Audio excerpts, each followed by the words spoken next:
Well, hello, everyone, and welcome. Today we have a great guest, and it is Matt Melzak. And Matt is the lead play-by-play announcer for the Mud Hens and the Walleye.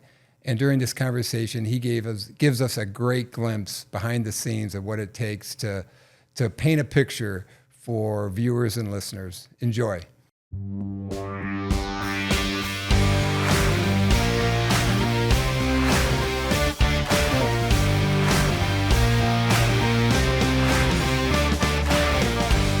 Hey, Matt, thank you for joining us here at Holy Toledo Sports Edition and just giving us an opportunity to get to know your professional path, your association here with the Mud Hens and the Walleye, and just who you are as a person. And also thank you for just letting me kind of turn the tables on you, because obviously you ask the questions, but you're going to allow me to do this. So I really appreciate it. Yeah, my pleasure, Brad. Looking forward to it. It's going to be a lot of fun.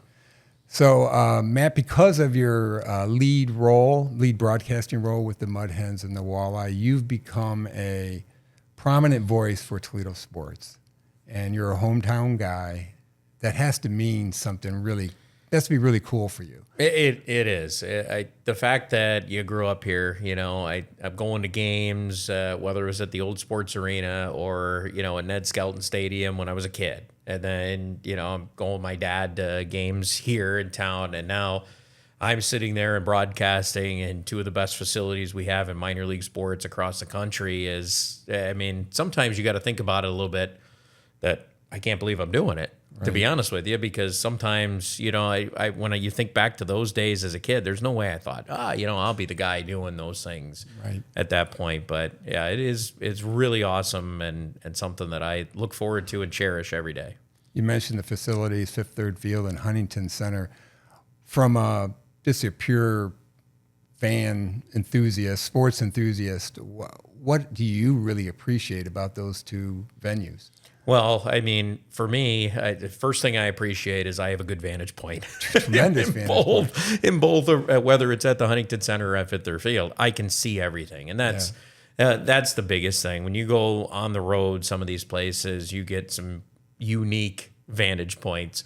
And, it makes the game or the broadcast of the game can be a little bit more difficult. Whereas here, it's very easy because of the fact you just see everything. You don't miss anything. And that's the first thing I look at, and then it's the aesthetics of the places that you go to. And you look at the Huntington Center and how amazing it is when you walk through it and you see the fan support and just the uniqueness of the building. It's one of the rare ones that doesn't have a drop-down scoreboard at center. I know it has a big video board in the end, which is great, but the fans are kind of on top of the ice. It gets very loud for not being as big a building as some of these others that are in the ECHL. And then you look at Fifth Third Field and just the way it continues to transform. They do such a great job here of continuing to make it look great and make it look fresh, so you wouldn't even realize that it's been over 20 years that it has been downtown Toledo. So, I think when you look at it as a fan, you can appreciate the greatness of both venues. And then obviously as a broadcaster, I look at the one thing is that I want to be able to see everything in all avenues, and you can do that at both.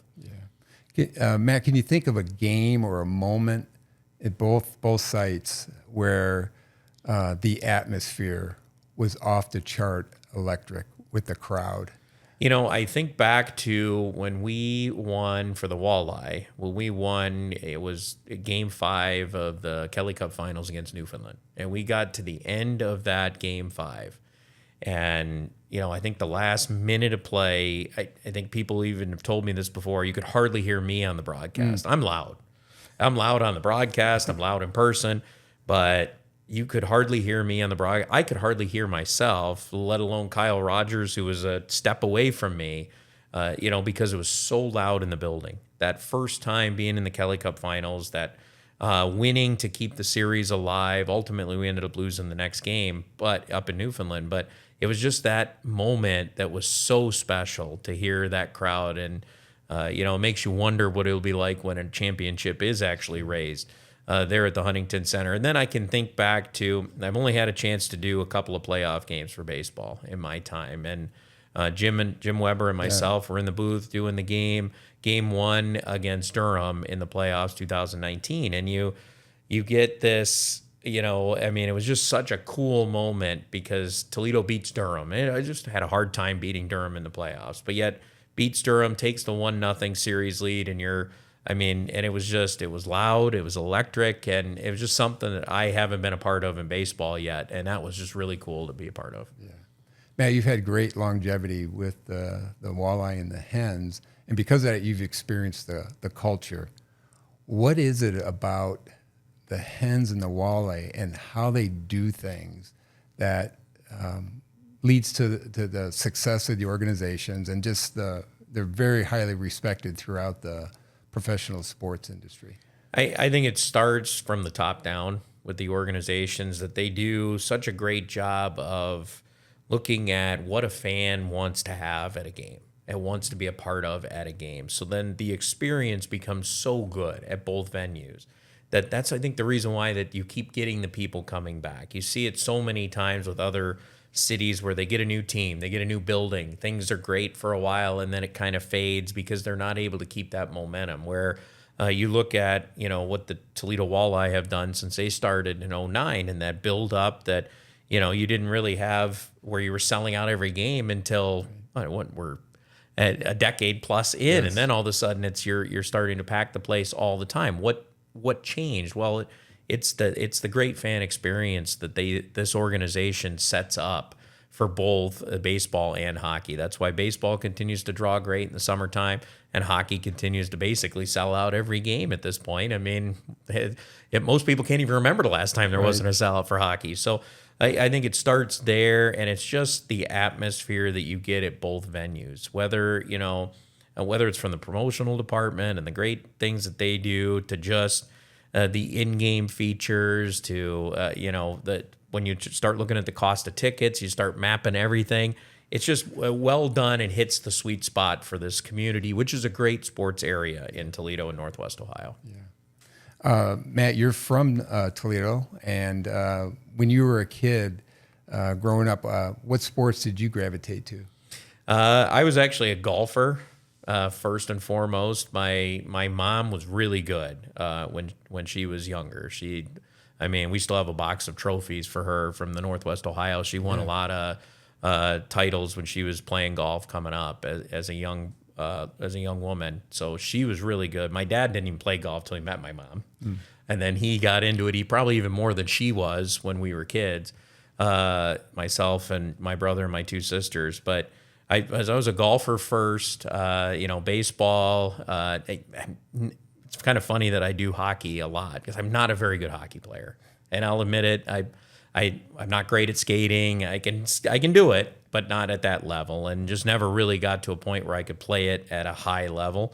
But I played football, I played basketball, and I played golf as well. But golf was probably the best sport I was into when I was a kid. Did you compete in high school? St. Francis, right? I did go to St. Francis multiple times, tried out every year to make it to the golf team. Just was a couple shots short most times, but and did play a little baseball, but not much there. Did wrestle when I was there at St. Francis. So I dabbled in some sports. I've just always been a sports guy. I just learned early that I was probably better talking about it right. than actually playing it. What's your go-to golf course in the Toledo area? I like playing Ottawa Park sometimes because of the history of it, and it's just a great course. It's not overwhelming if you don't hit it long. You can play it. I like playing there. I like going up to Legacy if I'm going to go up to Michigan. So I'll get around to some of the courses in the area. I try to, if I can get out a little bit more. With a couple of younger kids now, I don't get out nearly as much as I used to, but I still love playing it. As a kid, back to when you were a kid, what teams did you cheer for, and who were your sports heroes? So it was interesting. When I grew up, I was a Tigers fan. I love the Tigers. And then I also like the Reds because, I wanted to see, a team from each league. And they had just gone, it was just before interleague play, so you still had where they didn't play each other. So you could root for one on each side. So my dream World Series is still the Tigers Reds if it ever happens, because then I know I'm going to win, no matter what. But the Tigers and the Reds were my two teams there. I've always been a Lions fan, so Yay on that. They'll Things win. are better. They're sort of better. Yes. But I actually grew up a big Chris Spielman fan. The old linebacker, played at Ohio State, and then went on to play for the Lions. And I think it was the one year, and I'm trying to remember the year off the top of my head, but he played the whole year with a torn bicep, and he had 200 and some tackles, and you wouldn't even know the guy was hurt. And then right after the season, he has surgery. How tough is that, right? Yeah, exactly. You got a torn bicep, and you're going and tackling people. Just a very interesting guy, and somebody I kind of rooted for and gravitated to, just because I think he didn't miss a game until he had some neck problems with the spinal cord, where he had to start missing games and actually ultimately had to retire. But he's just been one of my favorite players of all time. And then on the hockey side, I grew up as a Steve Yzerman fan. Yeah. Probably a lot of people around here did for the Red Wings, because just an unbelievable player. Right. When you were watching games, did you pay attention to the broadcasters when you were young? I've always loved it. So at what age did you start saying, that's pretty cool? I probably, when I was in my early teens, I started to where I wanted to not just watch a game, but listen to it too. And just to hear the broadcasts and the broadcasters and what they added to the game. I just really enjoyed it growing up. And I can't really pinpoint one game where all of a sudden I was like, oh, I got to start listening. I started to pick it up as I went along, and then all of a sudden it was watching games with my dad, and we would listen to the broadcast, and we'd always have it on, and I was like, these guys are great. This is awesome to listen to. Who made an impression on you?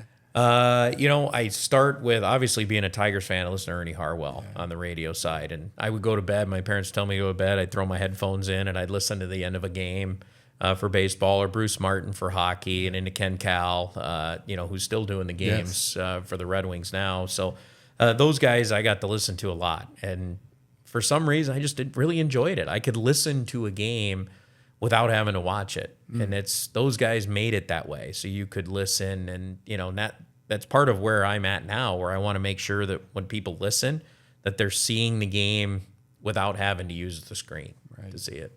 Right. So when was your first gig then, TV and radio? My first gig, professionally, would have been the 2003 Toledo Storm. Yeah. But there's some lead up to that. Yeah, I did when I got to college. High school hockey. Yep, I did some high school hockey.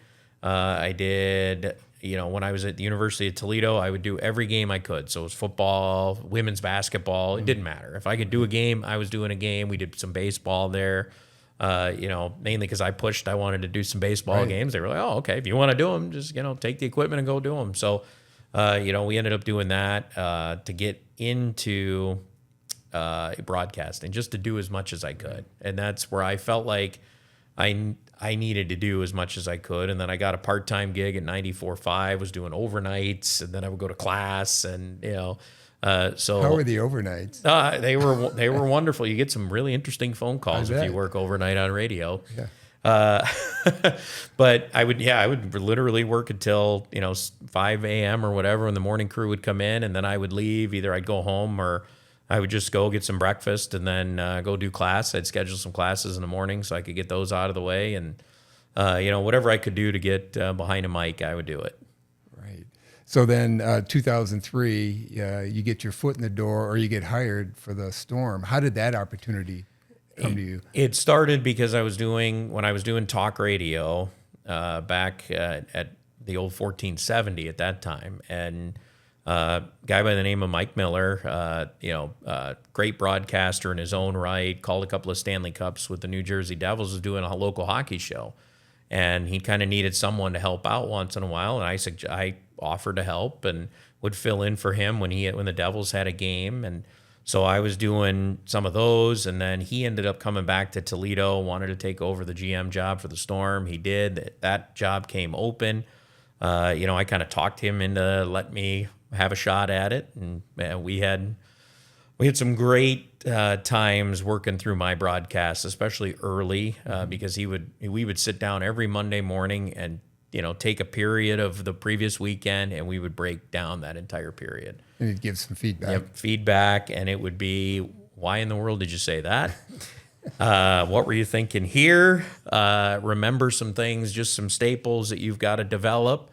And, and as the course of that first season went, those meetings got shorter and shorter because, I was taking what we were talking about and what he would hear. And I would say, oh, I didn't even realize that I said that, or, boy, I could really say that in a different way. And then you start, self-correcting a lot of things and getting to where, our meetings got a lot shorter, or they were more positive because they would be like, oh, that's really good. Hey, way to work that in. So it was always that development, and I owe him certainly a lot for my career to get me going, get me into broadcasting sports at a high level. And you did 4 years with the Storm. What was it like covering the Storm and calling a game at the sports arena? The sports arena, we talked about the Huntington Center and Fifth Third Field and how, my vantage points are great.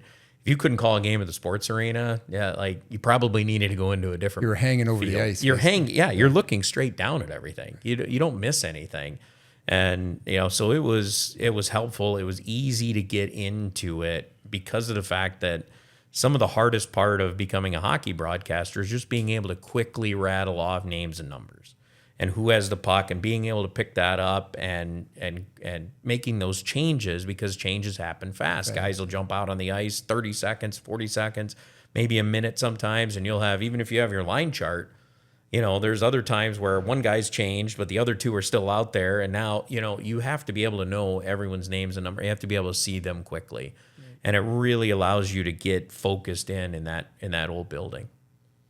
And you, hockey took about a year hiatus, and then in 2009, Walleye emerged at the Huntington Center. You're hired, and then pretty soon after, though, you emerge on the Mud Hen scene. How did the transition, the crossover to baseball, go for you?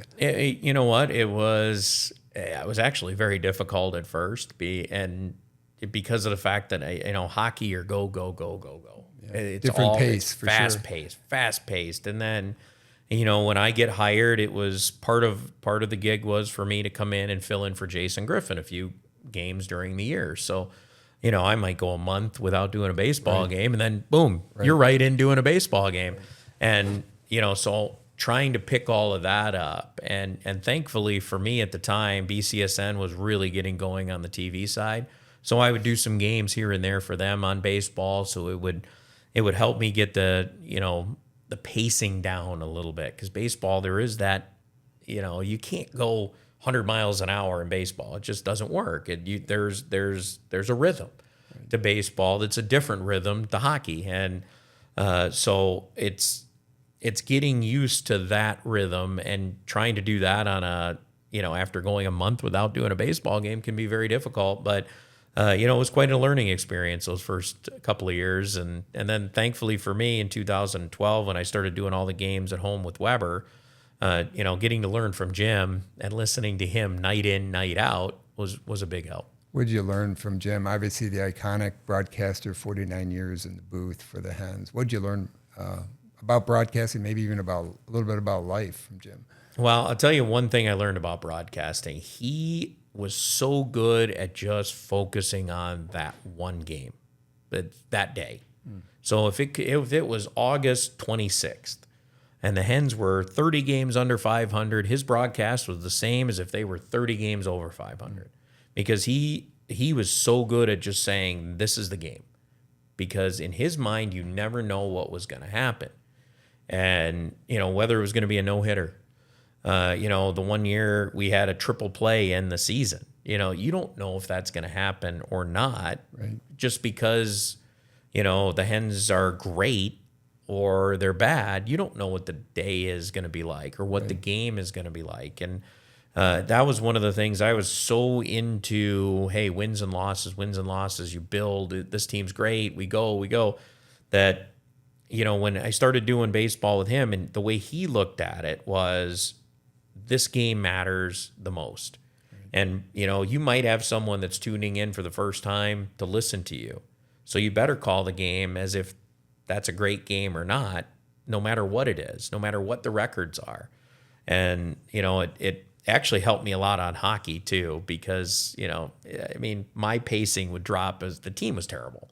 You're just, it's human nature, right? If the season's bad, it's hard to get up for every game. but he would do it no matter what. And when I asked him about it, he would say, hey, I went through a lot of years where I didn't have any playoff teams. But it's true. A lot of the 90s, it was very rare to see the playoffs for the Mud Hens. And, so he had to get used to a lot of years where the team was out of it by July or August. And, but in his mind, every game mattered because you never know what you're going to see. So if you don't put in that same effort every game, you could get caught where something happens and you're not ready for it. So I learned that from him that I thought was great. And then, just the way he handled himself as a broadcast, like every day, baseball broadcasting is very difficult. It's taxing on you, and people don't realize how hard that it actually is. I think people don't realize how hard it is for baseball players to play the game every day, practice then play, which is what they do pretty much every day. And people wonder, well, why is he getting hurt? Well, yeah, because you're doing it 160 times at the major league level. We're doing it 150 at the AAA. It's the same for broadcasters. You can't every day. It can wear you down by the end of a season because it's just nonstop. You're constantly prepping. You're constantly talking. You might have a 3-hour game one day. Could be 3.5. Could be 4 hours if you get extra inning. You just don't know. You're by yourself half the games. It's a lot. And, so the way he handled himself to be prepared all the time was away from, doing the broadcast. And, he was such a good family guy, and, it was all about his kids and his grandkids. And, now as a father, I do the same where I try to, make sure I'm setting all my time so I'm spending as much time with the kids as I can away from when I'm doing the games. Yeah. So Jim Weber obviously was a big influence. You mentioned Mike Miller.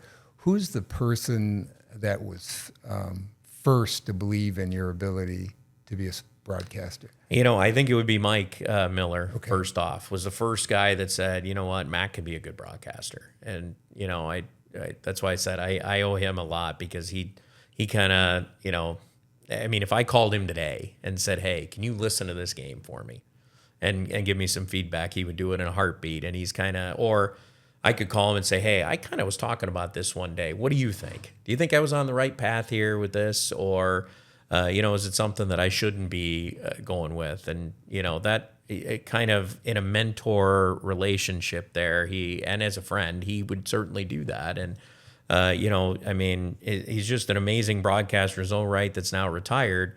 But it just, the fact that I know I could lean on him if I need to. And he was the first guy that really, he gave me that opportunity and said, even the first couple months when I wasn't great, he said, nope, I'm sticking with Matt. He's going to be fine. He's going to be good. And, and he was the one who kind of gave that stamp of approval to allow me to keep going and keep that dream of continuing to do what I do alive. Yeah. Well, let's go into the booth. And I know this question really involves two booths for you. But give us a glimpse of what you do to prepare for games, and then what's your game day routine, let's say a night game. Okay. Well, first off, I read a lot. I read a lot of statistics. I look at a lot of numbers. I try to read as much as I can on players, much as you can find out. That's where it all starts. You've got to read a lot, I think. And, and whether for me, I like to write down a lot of stuff too. So I write a lot of the same things over and over again. Do you have notebooks? I have notebooks. I have folders. I have a lot of stuff that I keep over the time. And then each and every game sheet, whether it's hockey game sheet that I do or the lineup cards for baseball, I write all over them. And do you have folders on every team? Every team, everything I can, I keep, I'm very weird about that. And then I kind of slowly change stuff out. I get rid of some stuff after a while, but sometimes I like to look back and go, okay, did I use this note on this day? And I'll cross something off if I use it, or I'll put a check mark by it knowing that I've used it. Right. And then the next game, especially with these 6-game series for baseball, I don't want to keep repeating the same note, but I try to make it fresh each day with a different note about every player. And, you got to kind of have that running total of here's what I've used already. And so it involves a lot of reading and a lot of prep. And then a lot of talking to players, whether it's, When do you do that? Before games? before games a lot of times. Yep. Just I'll go into down. the locker room, see who's available. Or Yeah, on the hockey side, sometimes I'll come to practice during the week and I'll chat with guys, and sometimes I'll get interviews for the broadcast that I'm going to do that weekend or the next couple weeks coming up, or I'm just, hey, I saw you had a great game. Why? What was going on here? You've been on a roll lately? What has been the difference? And baseball, sometimes I try to get to know some of the guys personally, just, hey, what's the family situation like? How do you hold up over the course of a year? Because every guy does a little bit of different things for that. And it's very interesting to learn some of those things. And then when they do that, then they start telling you a little bit more about, what they've been working on.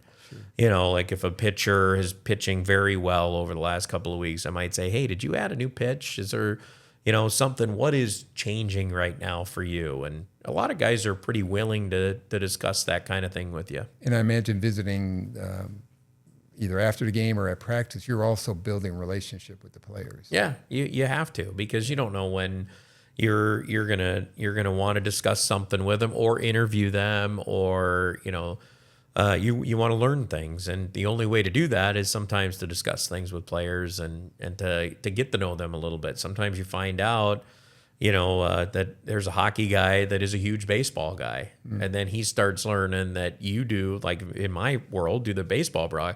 Now all of a sudden, every day I see him, he's starting to talk to me about something, and you start learning a little bit more about them and their personality and what they like, and what some of their interests are away from the mic, because while maybe you and I can sit here on the mics and talk about what we like, right, players sometimes don't do that. They get a little shy when the mic comes out, and they don't want to discuss, that the fact that they really like fishing. I don't really fish. I don't know a lot about it, but right, they might, and they might enjoy that. And you find out a little bit more about them, which can lead into just that personality where you feel like you can go up and talk to them and say, hey, you're on a hot streak right now, goal scoring wise. What's happened? Why are you playing so well with such and such? And a lot of guys will be open to talking about that, and then it might lead to a note during the game or not. You never know. Matt, this is a really behind the scenes question, but you mentioned the view from the press box, from the broadcast, from both venues. What else about the broadcasting setup would fans be interested in? They probably would love to know how I set up, I think, for every game, where I'm very particular on how I like to have stuff set up. I'm lucky in both venues that I have kind of a glass wall that I can tape some stuff up and take down. So for baseball, I like to have the player statistics, the whole team, where I'll have the Hens here, and then above them I'll have the visiting team, and then I'll have the visiting team's roster and the Hens roster. That's what I tape up at the Hens side, because I need to be able to look at it quickly. If a guy's coming out of the bullpen, I want to be able to scan, boom, here's who he is, here's where he's from, and have all of that ready. Here's his numbers. I can do that very easily. Hockey, I end up building a little bit of a wall, which is kind of weird. What does that mean? It's nothing against Dan, who runs the camera on the other side of the glass. Dan's for me. Offended. That's offensive to Dan. I apologize to Dan, but I always tape up a lot of notes. So I do the team notes, I do the standings, power play numbers.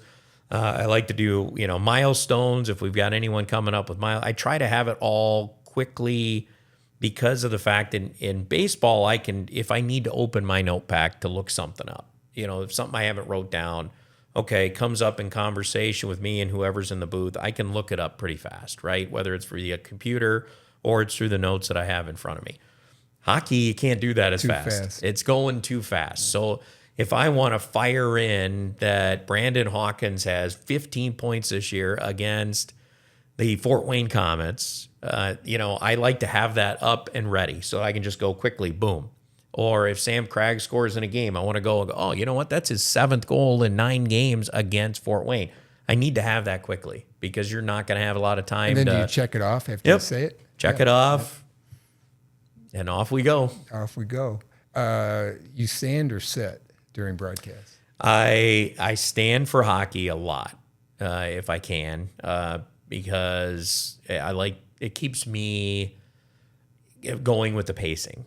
And I found that if I stand, I can go a lot faster than if I'm sitting. And sitting, I start to get into that more of that baseball mode where you're just more relaxed. And so baseball, I'll sit most of the time, except I just can't sit a full 9-inning game. I'm too active.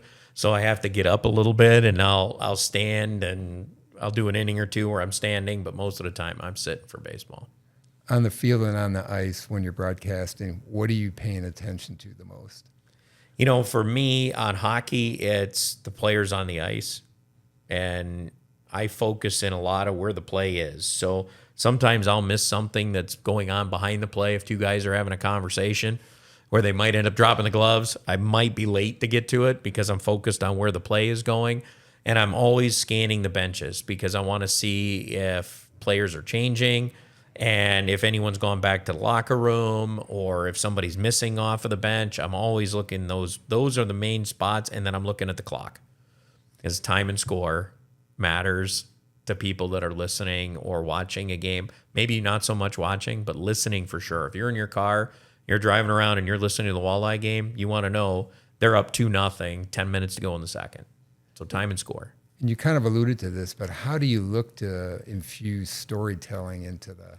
It seems like baseball is probably better suited for the stories, or you have to do the Brandon Hawkins rapid fire ones, right? Well, the way Hawk's going, it could take me half the period to run down all the accolades that he's picked up so far. But hockey's where I continue to work at that because hockey's very difficult to get a story in because of the way the gameplay is. I mean, you just don't have a lot of those downtime moments where you can drop in a look back on this, or hey, do you remember this game from a couple years ago where Brandon Hawkins had the 4 goals or whatever? You know, You don't get that opportunity very often in hockey, and it's one of the things that I still struggle with to this day is the best way to weave some of those in without losing sight of the game.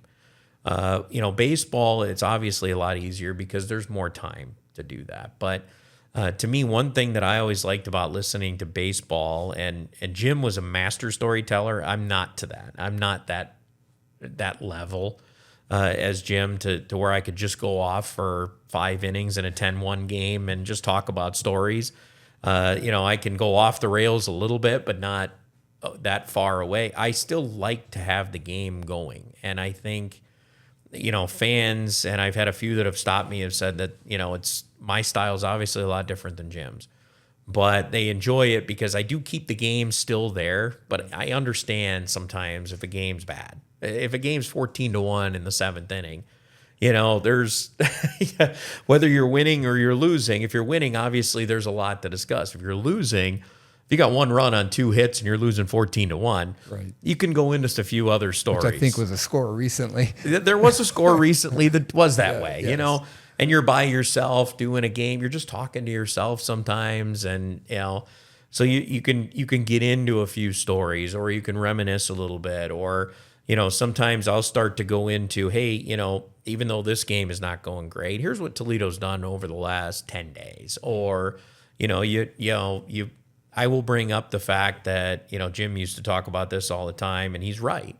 There's going to be 20 games where you probably win by a good margin. There's going to be 20 games where you're going to lose by a good margin. It's the other games what make or break whether your season's going to be any good or not. And if you start looking, a lot of good teams still have that. There's nights where, teams get blown out. It just happens. Even if you're a really good team, you're going to get blown out. So as a broadcaster, you got to be ready for all of those things. For people that are watching or listening to you, Matt, what do you hope that they take away from a game that you're broadcasting? I hope, that they learn something a little bit. Oh, I didn't know that. Those kind of notes, where, I didn't know that. Or that at least if they're not solely focused on watching it, that they can see it in their mind. And that's my whole goal as a broadcaster, is to add something to it than just sitting there with the screen on and the volume muted. I hope that they can take something away from it, or like I said, if you're not watching it, you can at least see it in your mind. Right. Sometimes, Matt, you might have noticed things don't go always as planned, and so is there a a time where something went sideways, where you had to think quickly, act quickly, talk quickly, and adapt and improvise in the booth? There are, there are a few times. Technology's been a great thing, and it's allowed us to not always be at the games. So, I'll do some games I'll do remotely, some games I'll do in person. I kind of do a hybrid schedule. But the problem with that is if technology goes out, now you lose out on the game. And, every now and again, especially some of the longer trips with younger kids at home, I don't travel nearly as much to some of the longer ones just because I don't want to be away for weeks at a time from my family. But so I have to rely on some of that technology sometimes to get through a game, and you never know where it'll go out, and you've got to kind of try to piece it together as you go. So that's where you have to have those stories ready. You have to have things ready that can take you through while everything refreshes or resets. We've gotten so much better at technology. It doesn't really happen very often, but you do have to be weary of that. And the other one is you have to be leery of your equipment not connecting or something not working when you're at a venue. And nowadays between Flow Sports, we don't really have that on the baseball side, but with Flow Sports on the hockey side, I can be in Kalamazoo, Michigan, and they might be telling me your audio's not coming through. So now I'm getting text messages, you're getting, phone calls while you're trying to do the game, and you're trying to answer this, you're trying to figure out why something's not working. And some of it's out of your control, as I like to tell them, hey, I'm plugged into the stuff. You got to talk to the venue. But that doesn't stop people from, letting you know. Or if for some reason your audio's not coming through, you got to try to figure out why and call the game at the same time. Those can be tricky. Yeah. Matt, you're a lead broadcaster now, but obviously you spent time as a color analyst. The teamwork and chemistry of when you're sharing the booth with someone, what's the key to that? I think it stems a lot from the play-by-play guy, really, because I think sometimes if an analyst has a bad night, I'll look and see what I did, because sometimes you talk to analysts so much as a play-by-play guy, you've learned a lot of what they're going to say, right. And then you can't help it. It's habit where it's just natural that you might say something that they're going to say. And that's where you have to become mindful as a play-by-play guy to bring your analyst in the proper way, whether it's bringing him in with a question. Hey, it's 3-2 here. What are you looking at as a hitter? If I've got Bruce Johnson in the booth, who is a college hitter, I might say to him, hey, what are you looking at as a hitter here? You've seen 7 pitches so far from this pitcher. What's the next one? What are you thinking? Where's your mind going here as a hitter? Or if I've got Ron Reitnauer in the booth, what are you looking at to throw here? You've thrown him everything you got. What are you going back to? Right. Where are you setting him up? What are you trying to do here? Because you don't want to walk him. Maybe it's bases loaded or a certain situation. Get to him to let him explain those things instead of Tom Reynolds. You can explore the coaching mind. Oh, 100%. Yeah. You're standing at third base. Are you sending him in this spot? Are you sending him no matter what here? What are you looking at in the game? And those guys are great, whether it's Simone Denis or Kendall Lineku, who you had on already on the podcast. She's so good at talking about the goaltending side of things that, a lot of times I'll try to ask her, what is he seeing there? What is he looking at when they're coming down 3-on-2? Where's your mind going here? As how do I handle this? And I think, that's a great way to develop that chemistry. And I'm kind of lucky that I have, between the two sports, some great analysts, guys that understand the role of the analyst, where I'm going to call the play, and then boom, they're up. And that's, I think that's the best way a broadcaster, play-by-play, and an analyst can work. Is if the play-by-play guy, he calls the play, boom, analyst gives you everything else to solidify it. And when you're really working with a solid chemistry, there's no really cues. It just naturally happens. It just naturally happens. Yep, you're right. I may ask a question. Sometimes I may not have to. Right. I might say, okay, that pitch is outside. It runs at 3-2. Ron might take over right then and go, here's where I'm going. Yeah. I'm going as a pitcher. This is what I've set him up with. I missed outside there with that fastball, but I know I can get him to swing and miss if I go down and in, but I got to hit the zone so that it's a strikeout no matter what, and I want to force him to swing. Then you start getting into that, because then they read off of you as the play-by-play guy, right, of when to jump in. And, and there's certain times the game can dictate that. There's certain times where the game is great, where it just automatically allows the analyst to come in. But if you're not having a great game, if there's not a lot happening, and, whereas an analyst might struggle to find what to bring in, that's where the play-by-play guy's got to be like, okay, take me through a spot here. Give me a reason here of why this is important, or what they need to do in this situation. Yeah. Let's take just a brief side trip away from the broadcast booth, because I find interesting, Matt, that you, for 12 years, you were a manager of team operations. You're no longer doing that, but it seems like a very interesting behind-the-scenes job, but really important. So can you give us an idea what that was all about? It is an extremely important job, actually. When you're talking about, the majority of it is the travel part, is getting the teams A to B, getting them to the next venue, getting them to the next city, bringing them back. That's the basic, nuts but hard. It's the basic, but it is hard because it's not just something you do. I can control everything I do in the booth. I for the most part, outside of the equipment connecting, that's everything else is me. But when you're doing the travel and you're doing the team operations, which, there's other things wrapped into that. Sure. But for the most part, it's travel is the main part of that. You're relying on other people. You're relying on bus drivers. You're relying on airlines. You're relying on hotels to have everything lined up properly for when you arrive or you're using them. And sometimes those things are perfect, and sometimes they're not. And it's extremely stressful. And I know Chelsea, who we have here, does a great job managing both of them now. There were some times where I didn't sleep so great, knowing that we had a big trip coming up. And even though I had crossed every T and dotted every I, you just never know what you might probably happen. looked at the weather a lot, especially in the winter for the hockey. Yeah.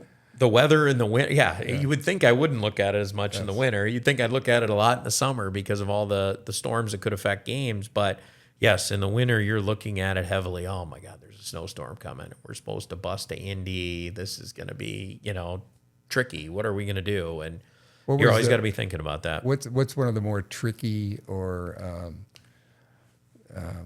monkey wrenches that came in your logistics days? You want to know? You want to know one where it kind of exploded, right? Yes. You want to know one. Everything couldn't be perfect, man. Right, exactly. I'll give you one. I'll give you one on the baseball side that comes to mind. And it was a couple years ago. We played in Worcester, Mass.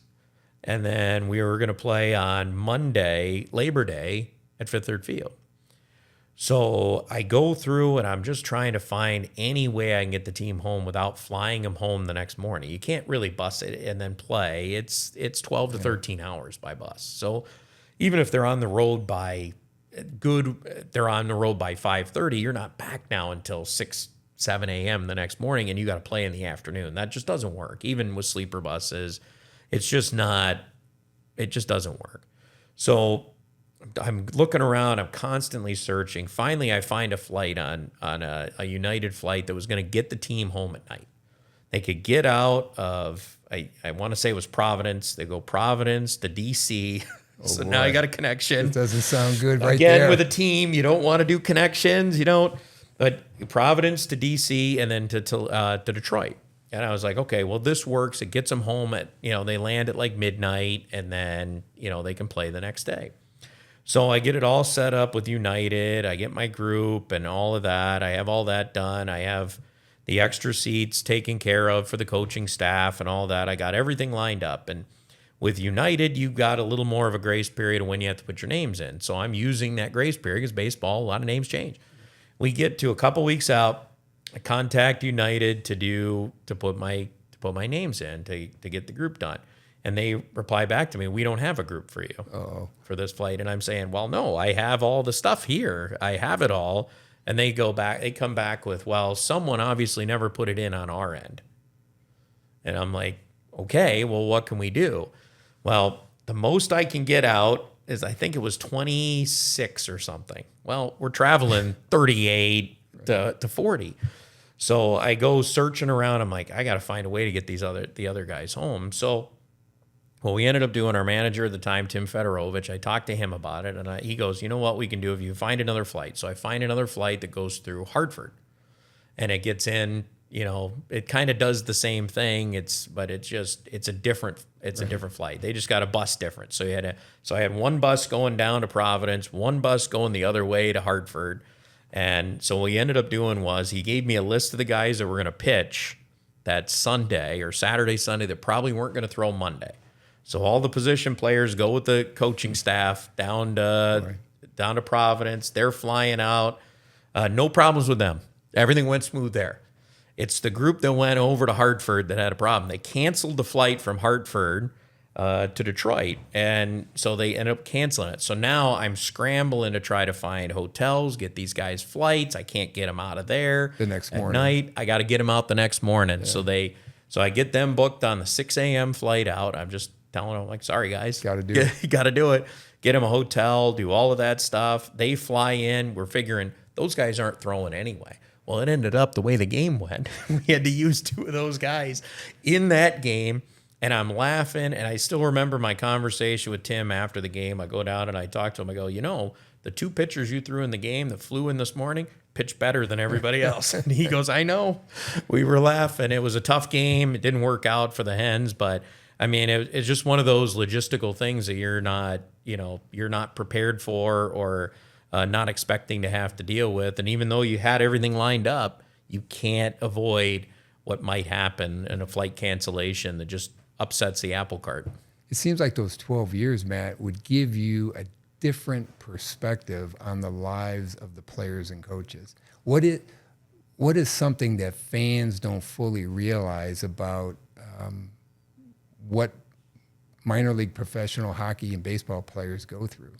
I don't think they realize how difficult sometimes the travel and the extracurriculars can be, especially at the minor league level. And we travel very well. I mean, whether it's sleeper buses or flights, it's not awful. It's not the old movie Major League where you're getting on a bus that is rumbling reclining and rickling. The chair. Yeah, right, exactly. Right.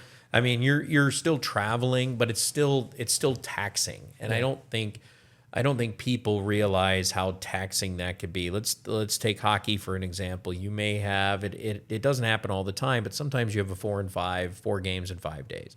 They might be in 4 different cities, which means you might play a game. You're on the bus for 2, 3, 4 hours to go to the next city. You're playing a game either the next day or you're coming back here, and then you're going somewhere else. And then by the time you hit the end of that, that's a lot on a player, right? I don't care how great shape they are. I don't care, all of those things. It's still, no matter where you're at, it can still be taxing on you, because I know it's taxing on me as a broadcaster to do that much travel in and out, let alone, having to do it. And I think that's part of why Major League Baseball and the minor leagues went to the 6-game series, because it cuts out some of that extra travel that players were going through and dealing with. And, because it gets taxing. You get to the major league level, everything's private jets. You bus 10 minutes over to an airport, boom, you're an hour, you're in the next city. You bus to a hotel, you're done. It's a little bit easier on the body than it is what a lot of the minor league guys go through. And I don't think fans realize that sometimes when a player has a bad game, that you don't know what they're dealing with. They could just be sore just from riding a bus the day before, or maybe they didn't have the most comfortable seat on a flight, or, and you just, sometimes you're just stiff. It just happens, you're still a body, and bodies aren't, we're not machines. So, I don't think people realize that goes into it too. Yeah. Returning back to your broadcasting role, a couple more questions, Matt. What's a interview with a coach or a player that's really memorable for you? Ooh, man, memorable interview with a coach or a player.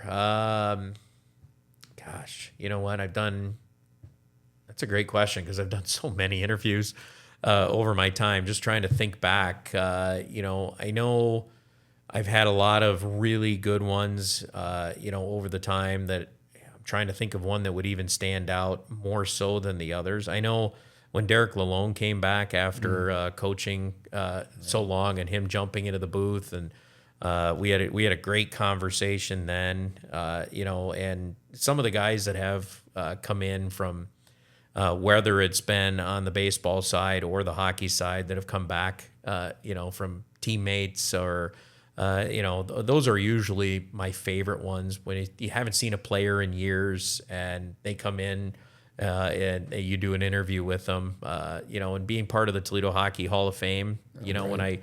This year when I got to drive up to Shane Birschbach's home and tell him, as a guy that I got to know very well when he played, and to be able to tell him he was going in the Toledo Hockey Hall of Fame, that was a lot of fun. It was a great day. It was a long trip, go up to Grand Rapids to tell him that, but it was a lot of fun. Yeah. You spent a lot of time calling games and around athletes and coaches, Matt. So obviously sports is a big part of your life. What life lessons do you draw upon sports that I guess resonate most with you? To me, it's teamwork first off. I think, and I know sometimes I'm in a solo world, but it's still a team. You're still part of a team, whether it's whether you're with your analysts for home games, or you're working with the promo staff to promote something, or the marketing staff to for whatever they need. We're still all of a team. You're still part of a team no matter what. And teamwork still matters, whether you're on the field or you're off the field. And in my case, off the field, but it's still a team because we're still part of all of this. Whether, when someone listens or watches a game, I want them to know that it's a great time to come to a game. And that's part of the infomercial part. So I need to have that part of it has to be good too. To go along with what the ticket reps do, to go along with what the promo team does, the marketing team, and all of that the crew that makes sure the ballpark's clean, or everything's all part of a team. And that's the great thing about sports is it's team driven. Even in baseball where you're looking at individual numbers, it's still the individual numbers make up a team. Yeah. And I think that's one of the great things about sports. You've been at some really big moments of sports here in Toledo. If you, I guess, put aside the home runs, the goals, the thrilling victories, the devastating losses, is there a human spirit story that really captures why you enjoy what you do? I think it's the way that I have seen in my time, the way I've seen the growth of the sports in general and the fan, and the way, we talked about the walleye in those first few years, and then now building up to where every game's a sellout. Well, watching the evolution of the fan for hockey, right, and watching the resiliency for baseball and the comeback from the pandemic when we were doing games under, you only could allow a certain amount of fans into the ballpark, and then building back up to that to, where we had a couple weeks ago where we had Justin Verlander here. We got 10,500 at Fifth Third Field.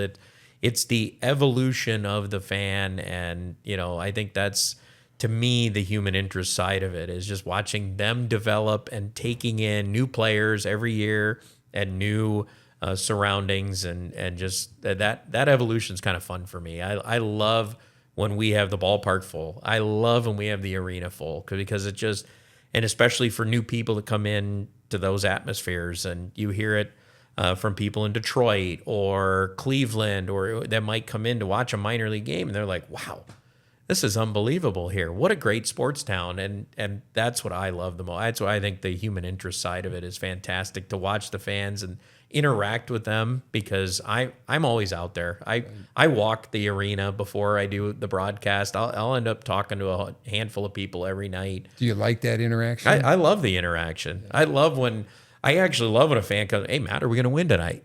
Well, I mean, I don't really know, right, but I can tell you, you're one of them. You're cheering just like they exactly, are. And that's the beauty of sports. We don't know what's going to happen on any given night at the ballpark or at the arena or whatever sport we're watching. That's why we're all into sports, and we as fans love sports, because you don't know when you're going to see that great run or when you're going to see a team win a title. It's just that's what we're all into it for. And I think you love that rush as a fan, and I love it too. I'm out. I walk around in the ballpark. People ask me about the Tigers all the time, and hey, when are we going to see Ben Malgeri up at the big leagues? Oh, hey, by the way, he's there now.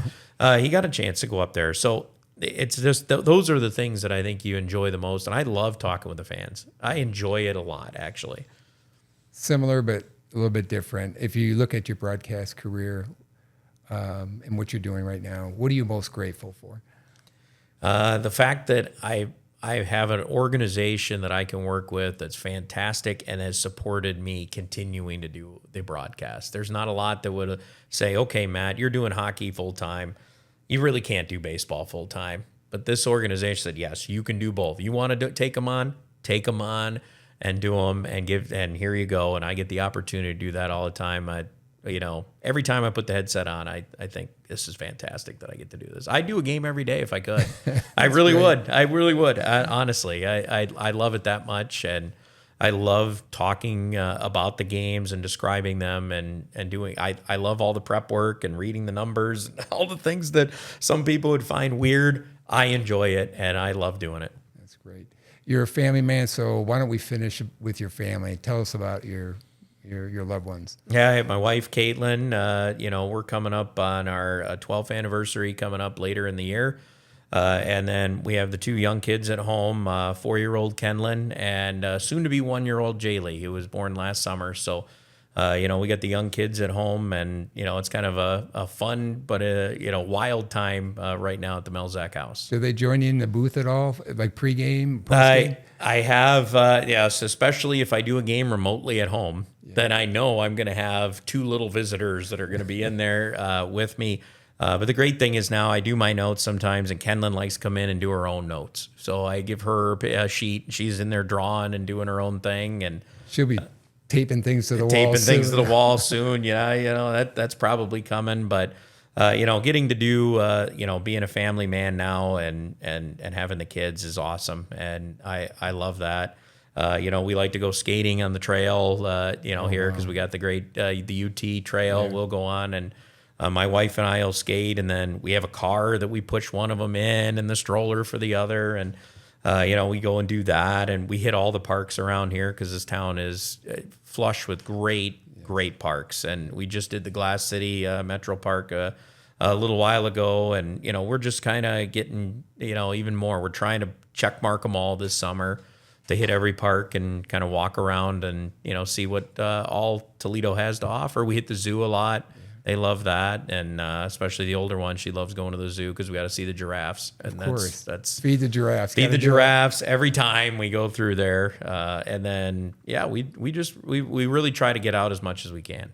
Oh well, that's great. And Matt, this whole conversation has been really wonderful. Thank you for being so open and candid, giving us a nice behind the scenes look of what your world's like from the broadcast booth and just your really deep knowledge about the hens and the walleye. And thanks for being such an uber professional. It's great watching and listening to games, and keep painting a picture for us. I'll do that, Brad. Thank you. And come back and see us again. How about that? We'll do.